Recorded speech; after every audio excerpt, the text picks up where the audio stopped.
What's up, guys? So I had a couple requests to show the Galactus deck and everything it is capable of, so I wanted to give you guys a little showcase of that.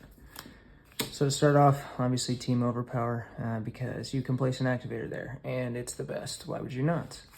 I'm just kidding. There's lots of awesome home bases, but this one just fits this deck the best. So frontline, we got Beast the Brute, Mojo, and the man himself, Galactus. In reserve, Doctor Strange. So basically, concept for this deck was, I've been doing a lot of playtesting, and in the new version, all the teamworks are 4s, right? So 4s are exactly what teamwork should be, but them being a 4, that being like a fair thing, that also means that 6s are kind of on the unfair side, right? So that's kind of what this deck was made to test. How many teamworks you can use as just pretty much your straight up offense. So grid wise, Galactus is pretty awesome and backs everyone up even though he has no specials. So running the Outback for the battle site, lots of defense.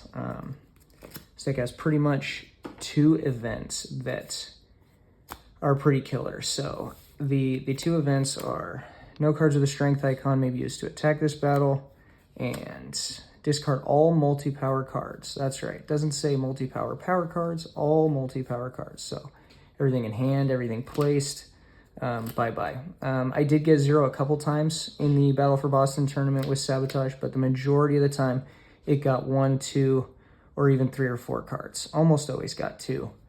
And then the no cards without a strength icon.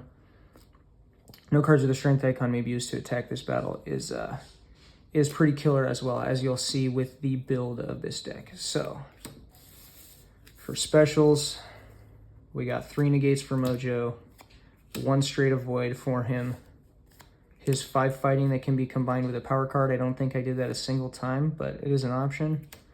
And then the 5 strength that can be used to attack or defend. So, and then also his 6 intellect -4 to venture. 7 specials, it does a lot, but there's so much defense that you can pretty much keep him alive. I didn't really have too much difficulty with Mojo or Beast dying and not being able to get their stuff off. So 3 Beast negates as well. Very, very annoying for your opponent to deal with. Pretty much all the cool stuff they're trying to do, you can just be like, no. You have negates literally all the time. There's also 1.5 under the battle site too. Any of the stuff they do, discard 3 cards. No, I don't think I will. A lot of big attacks. Nah, I don't want to deal with that. You can really mess up whatever they're trying to do while still doing what this deck does, which is throw a lot of teamworks. Stars and Garters, obviously. 1 acrobatics because Beast is a prime target. And then the 9. That's kind of a prime negate target when it comes to the opponent's choice, because I don't have a lot of cards that are worth negating in this entire deck because most of the heat is power cards and teamworks. And then Doctor Strange has these 3 spell of protection, protect the team. We got the intellect. Moving on to power cards, we have 3 8s, 2 7s, 3 6s, 2 5s, 2 4s, 2 3s, 2 2s, and 1 1.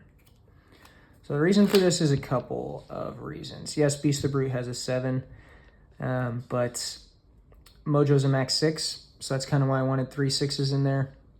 It also was kind of a memory thing, like 3 8s and 3 6s. I know to kind of always throw those, but a 7, I could leave a 7 placed a little bit more comfortably because it wouldn't dupe as often. And yeah, nothing too exciting with the power cards, but if you notice, no multis and no strength for my 2 events to maximize them. And then we have the teamworks. Any power. We have a 6 intellect, we have an 8 intellect. This and the 8 power card are the only Galactus specials in the deck. They're the only 2 cards that only Galactus can play. Everything else is backed up by somebody else. 8 energy, 6 fighting, 7 strength, 6 energy, for a grand total of 8. So basically the deck has 11 6s. 11 6s for offense. Pretty gross.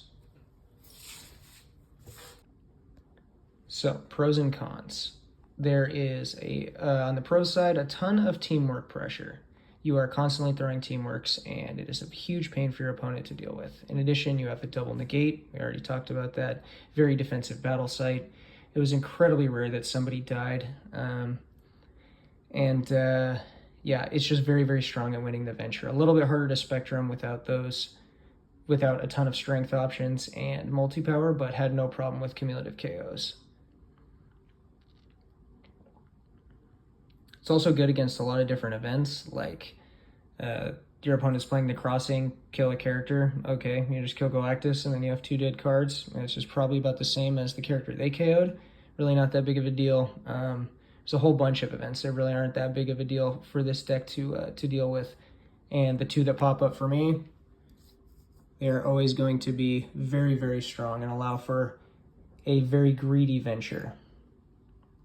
When it comes to cons, anti-teamwork kind of wrecks this deck.